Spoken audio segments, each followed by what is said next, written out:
Welcome to part 2 of Lost in the Weeds. In part 1, the turf doctor detailed how to identify weeds, and then he talked about all the cultural programs that we can use to reduce weed pressure. Things such as proper mowing height, proper fertility, the use of soil tests. But we still haven't touched on chemical control. That's what we'll cover in part 2. We're going to talk about the selection of herbicides, their proper timing, and how to use the label that accompanies all these products in a way that you achieve weed control, but also protect you, others, your pets, and the environment.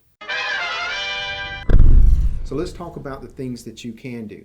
There's mechanical control. No one likes to hear that one. We're talking hand pulling the weeds. And I think that's not a viable option for most of the species that you have because your lawn's pretty crappy. No offense. But the other one would be chemical. And this is, for situations like yours, probably the most appropriate. But there are a number of things that you need to know in order to implement chemical controls properly. So like spraying? Yes, like spraying or spreading granules. Both of those will be options. And not all of these chemicals are the same. Okay, we have synthetic chemicals, which many people would call pesticides, and they usually are much more cautious in their use. But we also have other chemicals that are organic. Both are chemicals, but one is produced by extracting it from living organisms, that would be the organic.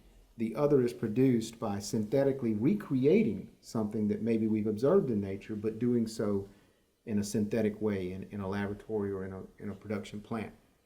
But we also have categories within herbicides that would separate selective herbicides from non-selective. What does that mean? It's very important that you know what that means. Okay, a non-selective herbicide means that it does not select between the plants you want and the plants you don't. It kills them all. It is non-selective. A selective herbicide kills only the weedy plants, but does not harm your desirable turf grass. That's the one I want. For your situation, that's the one you want.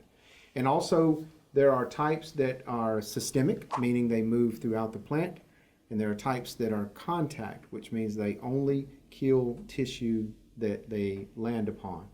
And these considerations are going to be important with the type of equipment that you use and how you use the equipment.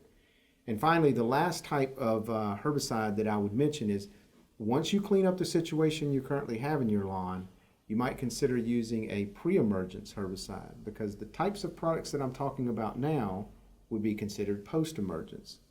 So let's talk just briefly about that. Post-emergence, as the name implies, after the weed is emerged and actively growing, you see the weed, you spray it, that's a post-emergence herbicide.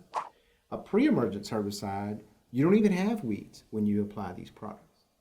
That seems weird. Right. So you may just have lawn grasses, but you apply the pre-emergence herbicide to prevent the weeds from being able to emerge and become problematic in the lawn. A classic example would be crabgrass control in the spring. And that's when most of these products would be applied, is in the spring of the year. And that leads us to another discussion that we need to have before choosing any type of herbicide chemical to apply to the lawn. We need to read and fully understand and follow the label. What is a pesticide label? So the label is mandated by the Environmental Protection Agency, and it's going to be on the container of every pesticide product. And each label is going to have key information that you really need to know about. One would be the product name and also the ingredient statement. So the ingredient statement is going to contain the active ingredient that's actually killing the pest, in this case your weeds. Another thing that's going to be very important is your PPE, or personal protective equipment. That's going to be found in the opening pages of the label. And that's going to tell you what you need to wear while utilizing that product to keep you safe. And finally, one of the key things that the EPA requires on all labels is the signal word. And there are several categories of signal words, the least toxic being caution and the most toxic being danger, poison. Most of the chemicals I would buy are what kind? Are they dangerous? Most of the products that you would find at a box retailer are more of the caution type category, the less dangerous types.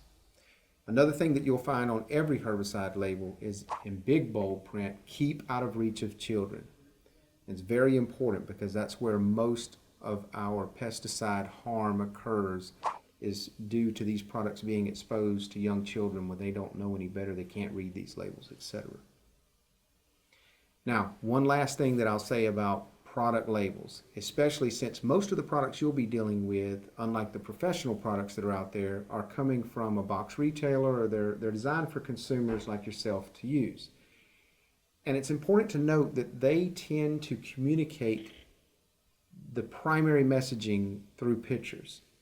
So if you were to go in a box retailer and look at a pesticide product, a herbicide, if you see a picture on a product in a box retailer that's a herbicide, and that picture contains a patio or maybe a concrete or driveway, you do not want to use that product in your lawn. It most likely will kill your lawn grasses.